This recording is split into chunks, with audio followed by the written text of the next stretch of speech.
So, what is the Melbourne English writing process? This process that I have created has 8 writing techniques that we will cover in the following videos. In summary, the techniques will teach you how to analyse the question and brainstorm for ideas, mind map your thoughts and plan a paragraph sequence, contextualise the trend and craft keynote sentences, link your points with signposts, and finally loop your conclusion. Sounds complicated? Don't worry, I will explain everything very clearly throughout the course. It's actually a very intuitive set of steps to writing a great essay.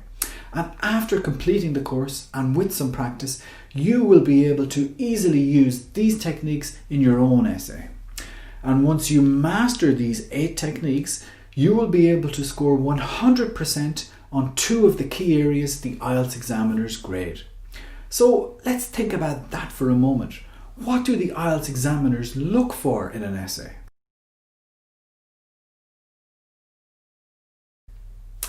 The 4 abilities examined in Task 2 writing are 1. Task achievement, 2. Coherence and cohesion, 3. Lexical resource, and 4. Grammatical accuracy. Sounds confusing? It's not really. Let me explain. Task achievement number 1 is essentially staying on the topic and answering exactly the question that is asked. This course will teach you how to do that with the first 4 techniques of the Melbourne English process. They are question analysis, brainstorming, mind mapping and planning. The second ability measured, coherence and cohesion, focuses on the flow of the argument and how the points are linked in your essay.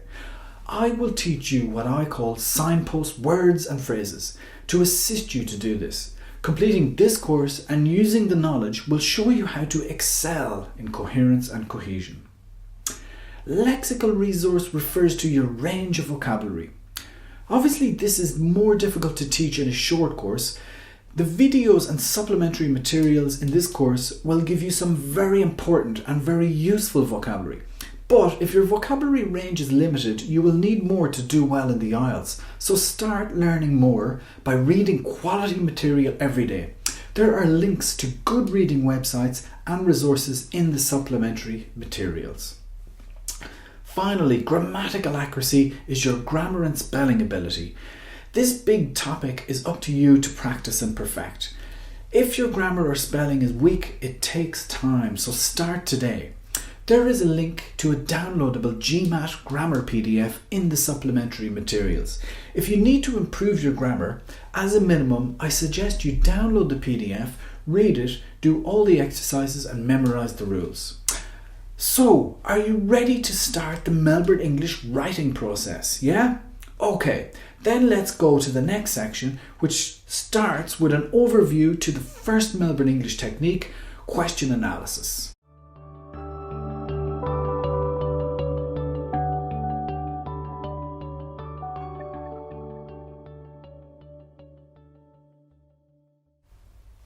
Welcome to an overview of the first Melbourne English technique, question analysis. As I mentioned earlier, task achievement accounts for 1/4 of your essay grade, so staying on the topic is very important. The process of question analysis helps ensure that you are answering exactly the question that is asked and thereby staying on the topic. Question analysis is where we carefully examine the topic and identify key information. It is the first step towards producing a suitable written response.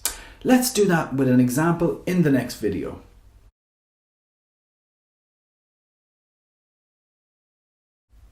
Here's a typical IELTS Task 2 question. It says, the first car appeared on British roads in 1888. By the year 2020, there may be as many as 33 million vehicles on British roads. Alternative forms of transport should be encouraged and international laws introduced to control car ownership and use. To what extent do you agree or disagree? The parts in grey are always going to be the same. They tell you to spend 40 minutes and write 250 words with examples from your knowledge and experience. They are important instructions, but they're always the same, so let's lose them for now. What we need to focus on is the rest. You must read the question carefully and then read it again to be sure you understand. We will underline keywords as we analyse and identify the topic. So let's simplify and break down this task by careful question analysis. So what is this topic anyway? Can you tell? Let's look. In the question they mention cars, roads and vehicles. So what are all these things relevant to? They are relevant to the topic of transport and cars in particular. So what do they say about transport and cars? Let's look. They give an alarming or worrying statistic. There will be 33 million cars on the roads in 2020. With this fact, they are highlighting a problem trend, the growth of car ownership. They also say that alternative forms of transport should be encouraged and international laws introduced. Here they are proposing potential solutions which we can identify with their use of the word should. And we know from the question, to what extent do you agree or disagree at the end, that they want our opinion. This is what is called an opinion essay. Let's remember that by underlining. We can summarise the major elements of this debate by writing down keywords. It's the transport topic. There's a problem with excessive car ownership. They propose potential solutions, laws and alternatives. And they want our opinion on this debate. Okay, so now we know what they want in this essay. Basically, they want our opinion on the problem of increasing car ownership and their proposed solutions. So that's our question analysis complete. The next process is brainstorming for ideas.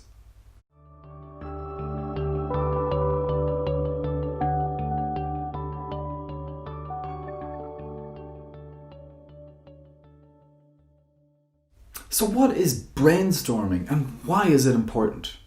Well, brainstorming is a creative process where an individual or group think laterally and creatively to come up with ideas. This is where you search your mind for thoughts, opinions, solutions and so on, and it's actually great fun when you get into it.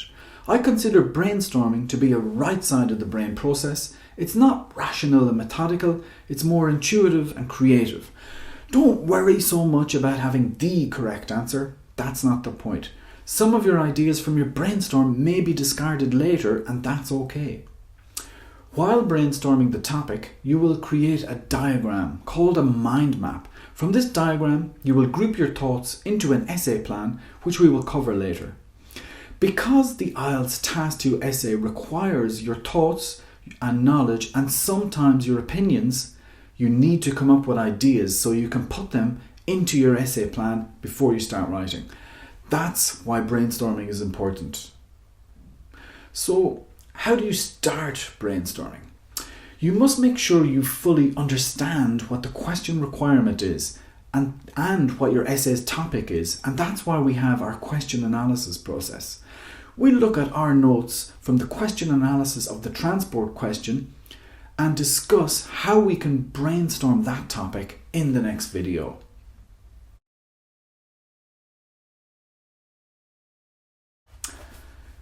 Okay, so how do I brainstorm this transport topic? This is a difficult process to explain in theory or words. It's best explained in practice or by doing an example. But what I can say is that when brainstorming, you must ask yourself questions. You must dig deep, you must think critically, and you must be creative. So, with our example question, after finding the topic, which is transport and cars with their problems and solutions, it could be good to start by asking yourself, what do I think about transport and cars? And what do I know about transport and cars? Think of your own life. Do you drive? Have you ever been stuck in traffic? How did that feel? Or do you know people who drive? What about buses and trains? Do you use them? Do you like using them?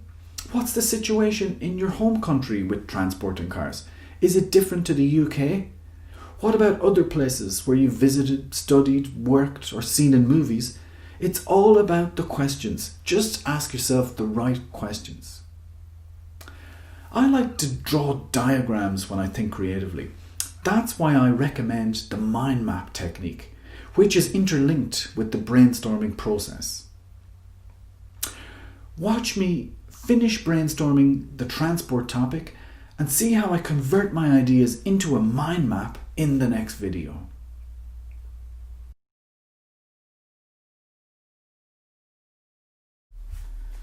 Let's draw the mind map diagram on the left under the question.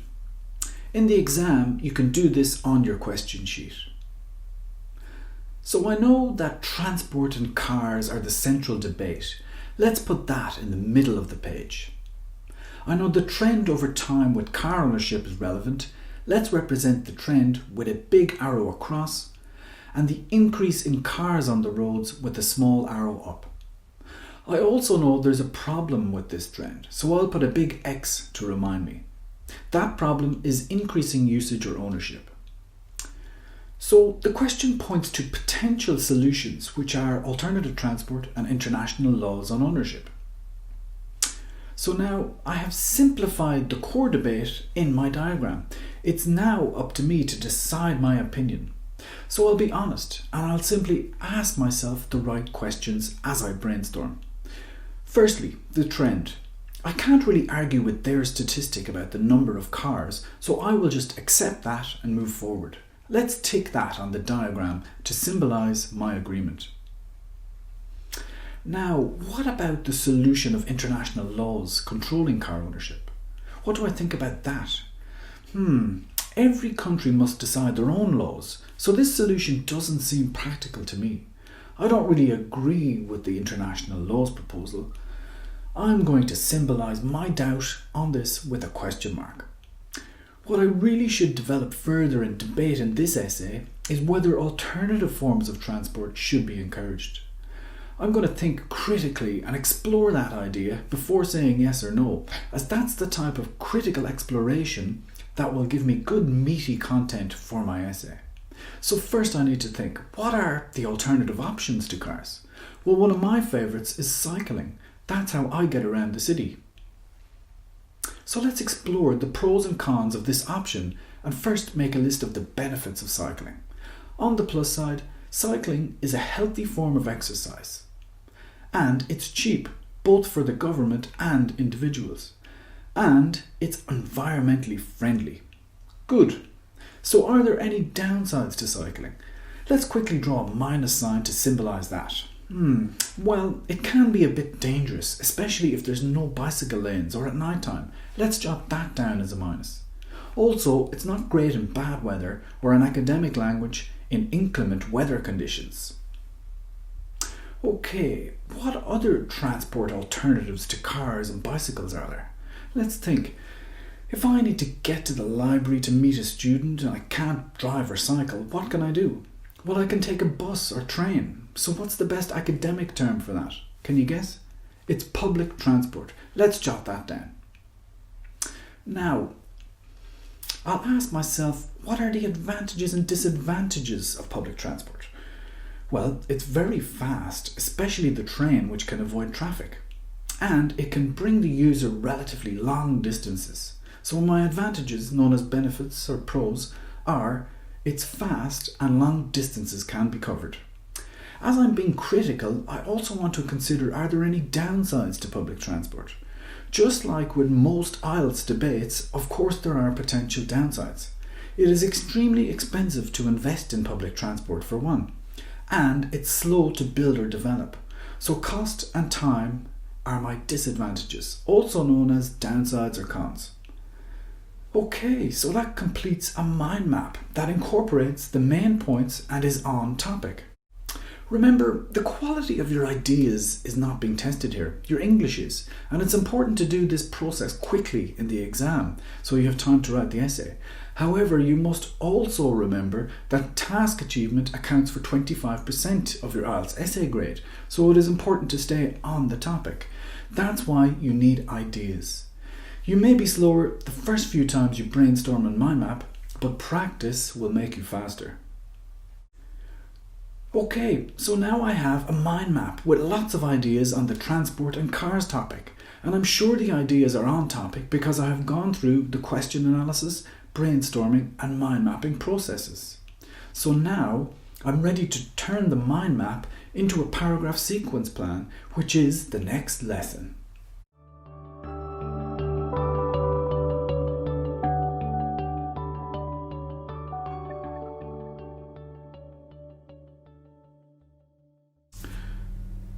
Once you have gotten all those ideas from your brainstorming and mind mapping, you then need to plan out how you will express them in 250 words.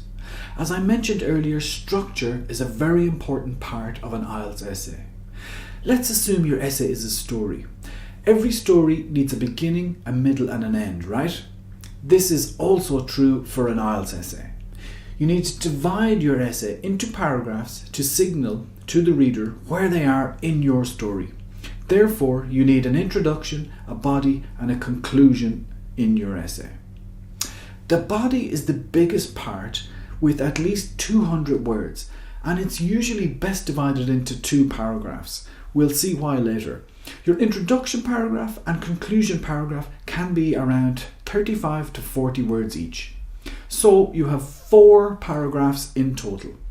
With this in mind, let's make a plan for our transport essay in the next lesson.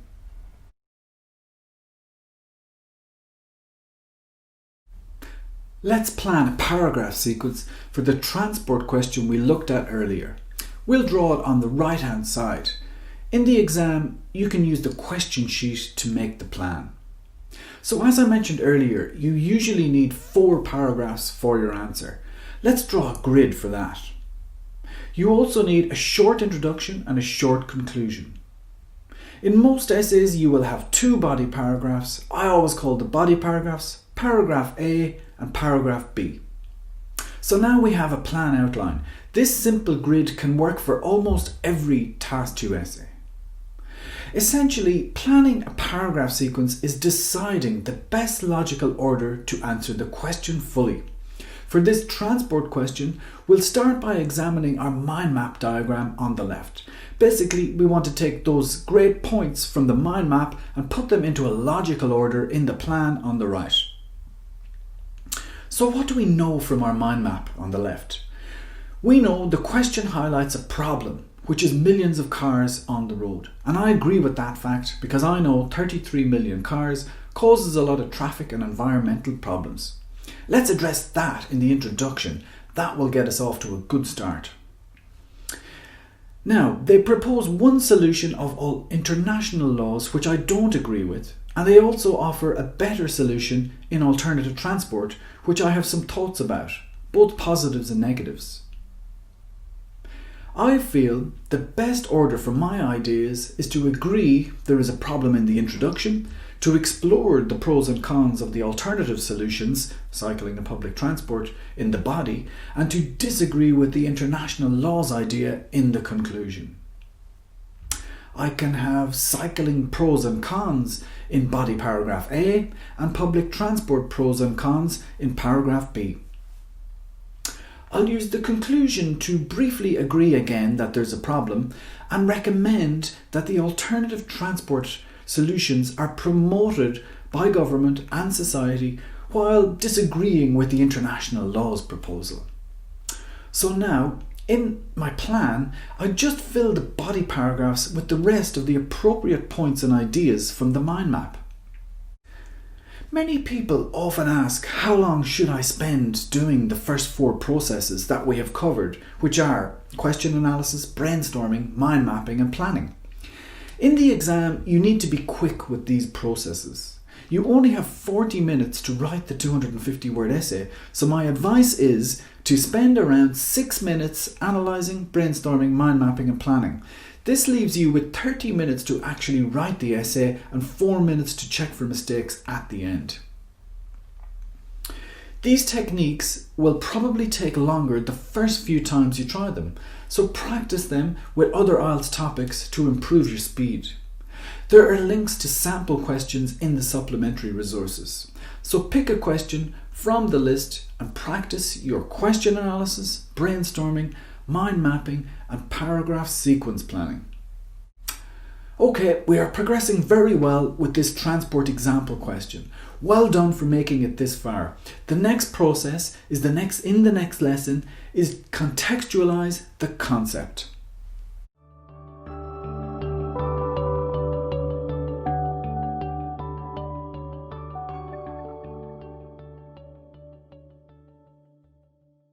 Contextualization is the process of putting an idea into its context. Firstly, we identify the central debate topic of the question. Then we use our own knowledge to consider a suitable context. We know in our earlier example, transport is the main concept. In fact, that question does some contextualization for us. They give us a timeline from 1888 to today. So the context is the last 130 years. But not every question will do this, and we will look at different contextualization examples in the next lesson and in part 3 of this course. Another way of explaining the contextualize technique is by simply asking what is the trend with the topic. In this transport example, the trend is the significant growth of car ownership. So for your IELTS Task 2 essay, it can be a very useful strategy to find the core concept of the question and put it into context. Essentially, you are observing and commenting on a relevant trend. Your introduction can comment on this trend in relation to the past and now, and you can loop back to this point, projecting to the future in your conclusion. We will cover how to do this looping technique in more detail later. It can be useful to use the present perfect tense to do this trend or context commentary. For example, to say, the situation has changed. To explain more clearly, we will look at more contextualization examples in the next lesson.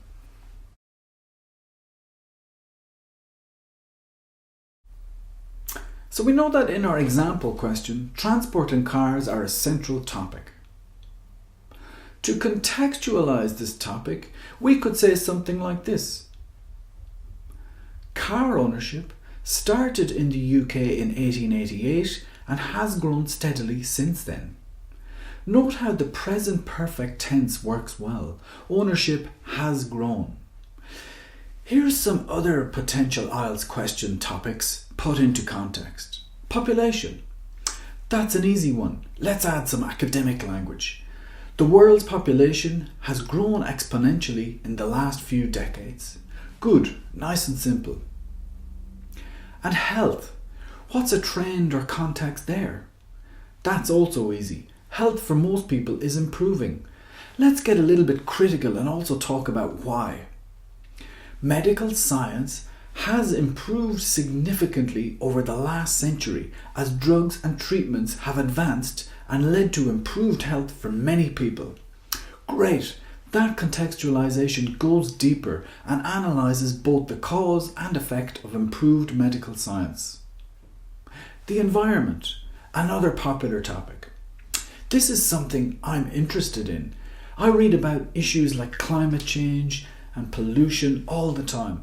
The quality of our environment is getting worse. That's the real context. In academic language, I would say something like this. The environment was relatively clean and healthy before the Industrial Revolution and has deteriorated in recent years as more countries have developed and industrialized. Again, this contextualization has more analysis of the key causes of the environmental problems, mass industrialization and development. So I'm using my own knowledge of the world to make these contextualization sentences. If you are not that familiar with issues like these, reading good news sources and other quality material can help give you views and knowledge about current affairs, and it will improve your vocabulary. See the links in the supplementary materials for my recommendations.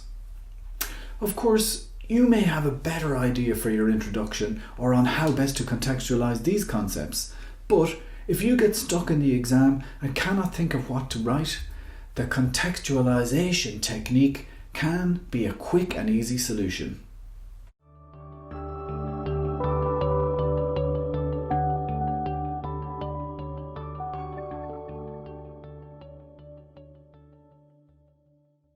Your keynote sentences are a very important part of your essay, so that's why I say you need to carefully craft them rather than hastily scribble them down. So where are the keynote sentences?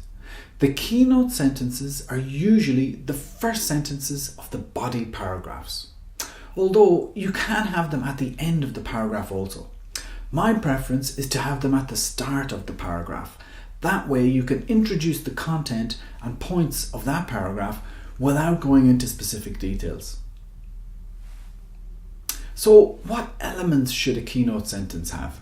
Well, as you might guess, it needs to refer to the question, as in it needs to be right there on the topic. What we are trying to do is steer the reader in our direction, referring to the question and core concepts. We also want to introduce our paragraph content.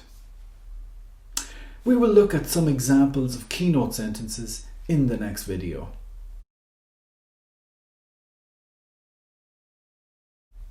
Let's look at our transport essay plan on the right and craft some keynote sentences. So when we look at our paragraph sequence plan, we can see that paragraph A will be about cycling and paragraph B will be about public transport. We will need a keynote sentence for both body paragraphs. We'll do paragraph A first. Let's take notes first. What are the core concepts for this essay and what is the specific content of paragraph A? That will govern how we craft the keynote sentence. Well, from our question analysis and plan, we know that the core concepts for this essay are transport, cars, and their problems and solutions. And this paragraph, paragraph A of the body, explores the pros and cons of cycling as its content. So with all that in mind, the keynote sentence might go something like this. Cycling is a viable mode of transport that cities can promote as an alternative to counteract car dependency, and it has both advantages and disadvantages. That keynote sentence covers the three concepts of the question and introduces the paragraph's content, so it works well. Let's look at paragraph B now. Again, the core concepts are transport and cars, including problems and solutions. And this time it's public transport with its pros and cons, which is the content. Let's always try to use synonyms instead of their words to score highly on lexical resource. So a keynote sentence for paragraph B could be, many cities have invested in public transport as a way to reduce automobile ownership, and this can be very effective. Good, now we have crafted keynote sentences for both body paragraphs. So you might have noticed I don't go into specific details in the keynote sentences. I leave that for the rest of the paragraph. In the keynote sentence, I simply introduce the paragraph content in relation to the question topic and drive the debate in my direction. So now you know how to craft a clever keynote sentence. The next section covers writing the rest of the body paragraphs and linking your points with signposts.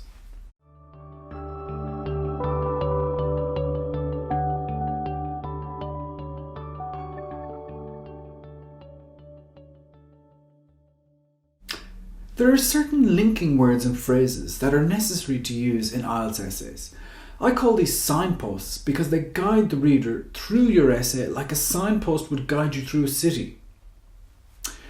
You're expected to link your points and paragraphs with these standardised and accepted phrases and words.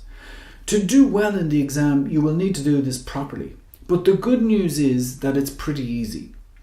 The benefit of linking your points with signposts is that it will definitely help your coherence and cohesion grade, and this accounts for 25% of your writing mark. So it is very important to familiarise yourself with these words and phrases and to use them properly in the exam. This next few videos will explore how to improve your coherence and cohesion by using different signposts in the three parts of your essay: the introduction, the body, and the conclusion.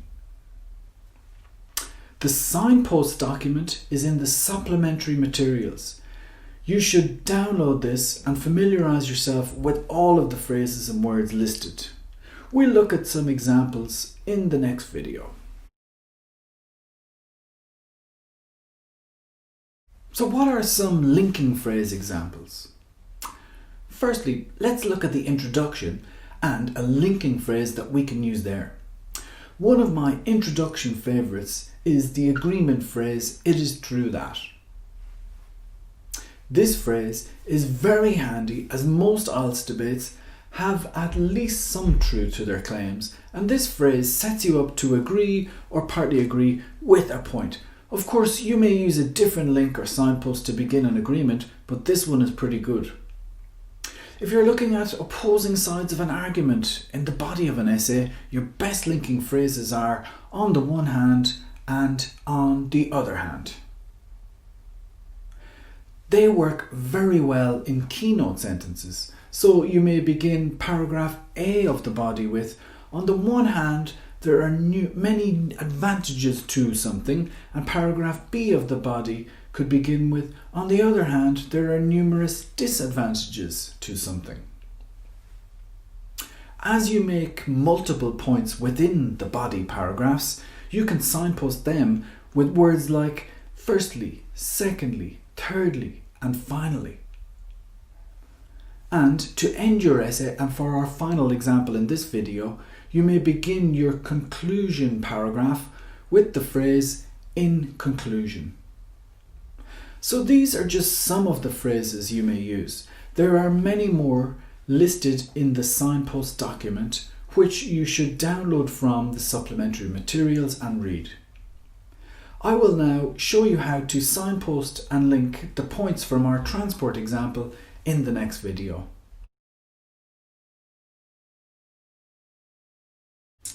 Let's link paragraph A with signpost phrases now. We can see from our plan on the right that paragraph A's content is about cycling and needs to include its advantages and disadvantages. The keynote sentence that we prepared earlier is: "Cycling is a viable mode of transport that cities can promote as an alternative to counteract car dependency, and it has both advantages and disadvantages." Okay, from our plan, we know that the advantages are health-related, economic and environmental. And the disadvantages are that it's dangerous and inconvenient in bad weather. Let's link these points with signposts now. We'll write the remainder of the paragraph, continuing after the keynote sentence. Firstly, a major benefit is that cycling is a great form of healthy exercise. In addition to this, it is environmentally friendly. Thirdly, using a bicycle is an economic form of transport in that it is relatively cheap. Moreover, the government investment required to finance a train network would be significantly more than that needed to provide bicycle lanes. On the other hand, it can be dangerous for cyclists who share the road with motorists, especially at night time. Furthermore, in inclement weather, it is not a very pleasant means of transport. The signposts are in blue and the keynote sentence is in red. You can see how the points are linked with the signpost phrases. The individual points within the paragraph are signposted with "firstly," "in addition to this," "thirdly," "moreover," and "furthermore." And the direction of the argument is switched to cycling downsides with the phrase "on the other hand." Let's do another example with paragraph B of the transport topic, which compares the pros and cons of public transport. Let's do the entire paragraph. Again, the keynote sentence is in red and signposts in blue. Our keynote sentence created earlier is: "Many cities have invested in public transport as a way to reduce automobile ownership, and this can be very effective." That's the start of our paragraph B. Let's continue the paragraph now. Firstly, public transport is very quick and convenient. particularly trains which can avoid traffic congestion. Secondly, trains and buses can cover long distances, especially when compared to walking and cycling. However, it must be noted that there are downsides to public transport as a solution to the problem of excessive car dependency. In the first place, the cost of building train networks is massive, and many governments simply cannot afford this. Furthermore, the time involved in building transport networks is substantial, and it may not be a viable solution for this problem in the short term. This time, instead of using "on the other hand," I switched the flow of the argument from pro-public transport to anti-public transport with, however, it must be noted that. You could easily swap these signposts around, but remember, it's a good idea to avoid repetition and avoid using the questions words. This will help your lexical resource score, which is worth 25% of your grade. Always use the widest range of vocabulary that you can, and this advice also applies to signposting. So that's the body of the essay completed, with all the individual points linked with signposts. The next video is an overview of the final Melbourne English technique, which is loop your conclusion.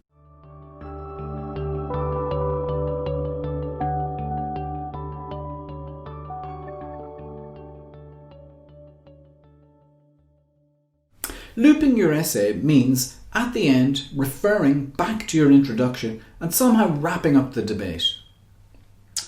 You may notice how good writers do this in articles, documentaries, and even stories. Have a look at the opening and closing paragraphs of a news article, and you may see this technique in action. There are different ways to do your IELTS essay loop.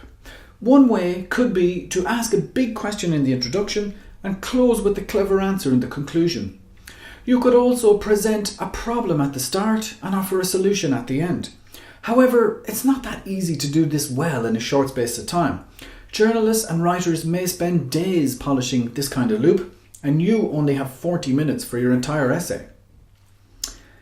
That's why I suggest that for IELTS Task 2 essays, you use the Melbourne English Loop Your Conclusion technique. Remember the contextualisation technique from earlier? We looked at placing the concept in its context and identifying the trend over time.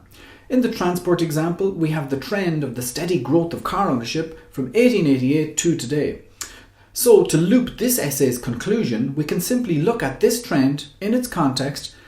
We highlight where the trend is coming from in the past in the introduction. We predict where it's going in the future in the conclusion. So in summary, with the Melbourne English looping process, the introduction looks at the topic from past to present, and the conclusion looks at it from present to future. Let's see how we can apply this strategy to the transport example in the next video.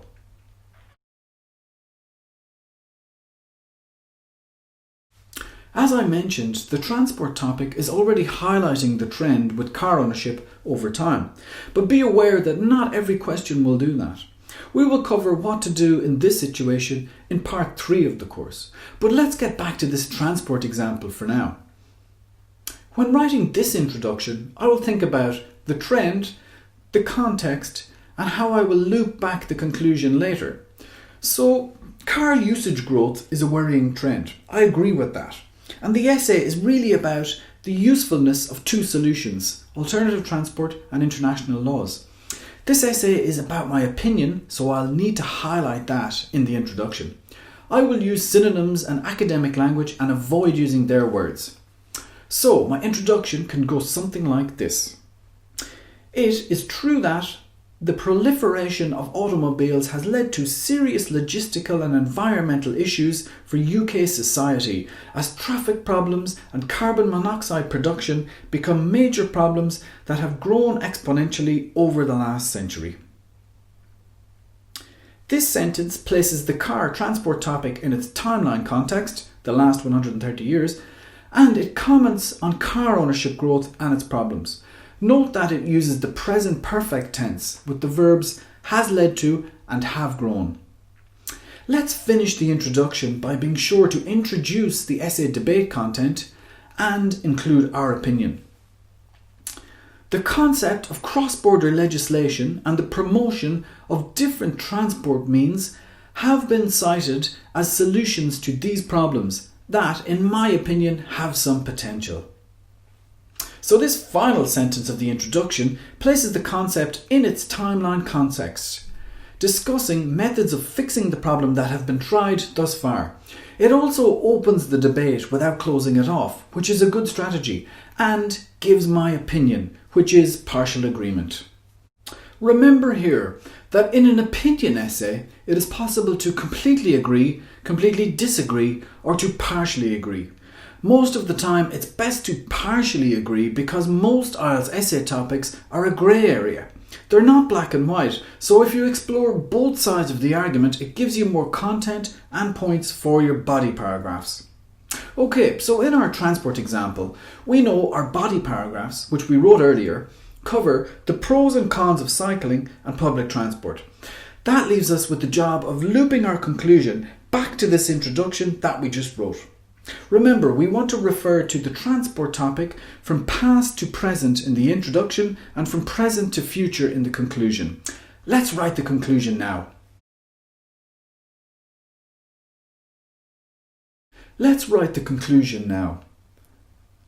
Remember, in the conclusion, we want to make reference to the question, loop back to the introduction, disagree with the law's solution, and look forward by predicting the future trend with the transport topic.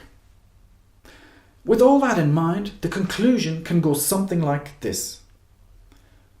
While the number of cars on the roads causes significant environmental and logistical problems for society, the solution of international legal measures is limited for practical reasons. Put simply, transport infrastructure investment choices are national decisions. However, in my opinion, the promotion of public transport and cycling have great potential and should be adopted by both the government and public alike. Let's look at the signposts in blue for a moment. Notice the linking word while is a useful concession signpost, as is however. This is not a one-sided essay. This is not in complete agreement or complete disagreement with the question. Therefore, it needs these concession signposts or linking words. So, to conclude this section of the course, let's look at what this transport conclusion does. This conclusion closes off the arguments opened up in the introduction. It refers to the timeline context of the transport debate, now going from the present to the future, pointing to the future with the conditional tense in the words should be adopted. Effectively, it closes off the argument and loops back to the introduction. And that completes our 9-band essay on transport. Well done for making it this far. The last video in this section revises the lessons that we have learnt so far. You have now completed the 8 steps of the Melbourne English writing process for an opinion essay. Well done. Let's recap on what we have learnt so far. We have gone through 8 steps in the process. Do you remember what they were? Let's revise. The first was question analysis. This involved reading the question carefully and underlining key words. The next step was brainstorming, where we came up with great ideas and sketched them down in a mind map, which was step 3. Step 4, we put our ideas into a structured order with a paragraph plan. After that, we contextualised the essay concept, considering the trend with the essay's topic in step 5. And then, in step 6, we crafted keynote sentences to tie into the question and introduce the paragraph content. Step 7, we linked our essay points and paragraphs with signposts from the signpost document. And finally, in step 8, we looped our conclusion. Fantastic, that's all 8 steps. The following sections of the course use the same 8 techniques and steps on different question types. Well done for making it this far.